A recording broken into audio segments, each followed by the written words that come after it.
ಇನ್ನು ಯುದ್ಧದ ಕಾರ್ಮೋಡ ಕವಿದಿದೆ ಭಾರತ ಪಾಕಿಸ್ತಾನದ ಮಧ್ಯೆ. ಯುದ್ಧದಿಂದ ಎರಡು ದೇಶದ ಸೇನೆಗಳಿಗೆ ನಷ್ಟ ಆಗುತ್ತೆ. ಯಾರು ಕೆಟ್ಟವರೋ ಅವರನ್ನ ಹುಡುಕಿ ನಾಶ ಮಾಡಿ ಅಂತ ಸಲಹೆಯನ್ನು ಕೊಟ್ಟಿರೋದು ಪೇಜಾವರ ಶ್ರೀಗಳು.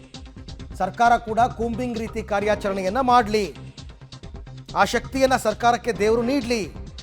ಇವತ್ತು ಪೂಜೆ ಮಾಡಲಾಗಿದೆ, ದೇಶಕ್ಕೆ ಸರ್ಕಾರಕ್ಕೆ ಶಕ್ತಿ ನೀಡುವಂತಾಗಲಿ ಅಂತ ಪೇಜಾವರ ಶ್ರೀಗಳು ಅಭಿಪ್ರಾಯವನ್ನು ಪಟ್ಟಿದ್ದಾರೆ. ನಮ್ಮ ದೇಶದಲ್ಲಿ ಅಂತಹದ್ದೇ ಪರಿಸ್ಥಿತಿಯನ್ನು ನಾವು ಕಾಣ್ತಾ ಇದ್ದೇವೆ.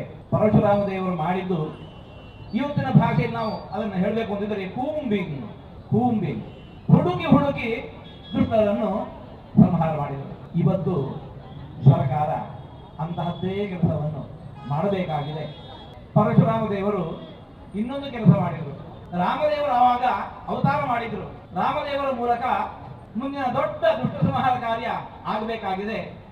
ಅದಕ್ಕೋಸ್ಕರ ತಾವು ತಂದಿದ್ದಂತಹ ವೈಷ್ಣವ ಧನುಸ್ಸನ್ನು ಆ ರಾಮದೇವರಿಗಿತ್ತು ಮುಂದಿನ ಕಾರ್ಯಕ್ಕೆ ಅನುವು ಮಾಡಿಕೊಡ. ಇವತ್ತು ಅಂತಹ ಪರಶುರಾಮ ದೇವರ ಜಯಂತಿಯನ್ನು ನಾವು ಆಚರಿಸ್ತಾ ಇದ್ದೇವೆ.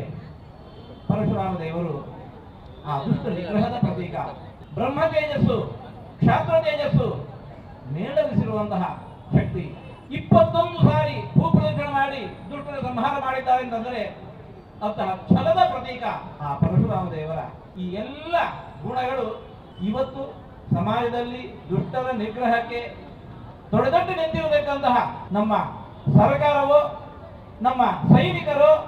ಪೇಜಾವರ ಶ್ರೀಗಳು ಇವತ್ತು ಆ್ಯಕ್ಚುಲಿ ನಮ್ಮ ದೇಶದ ಸೈನಿಕರಿಗೆ ಶಕ್ತಿ ಸಿಗಲಿ, ಸರ್ಕಾರಕ್ಕೆ ಶಕ್ತಿ ಸಿಗಲಿ ಅಂತ ಹೋಮ ಹವನ ಎಲ್ಲವನ್ನ ಕೂಡ ಮಾಡಿದ್ದಾರೆ. ಆ ಸಂದರ್ಭದಲ್ಲಿ ಅವರು ಆಡಿರ್ತಕ್ಕಂಥ ಆ ಮಾತಿನಲ್ಲಿ ಅವರು ಯಾರು ತಪ್ಪಿದೆ ಅವರು ಹೊಡಿಲಿ ಅಂತ.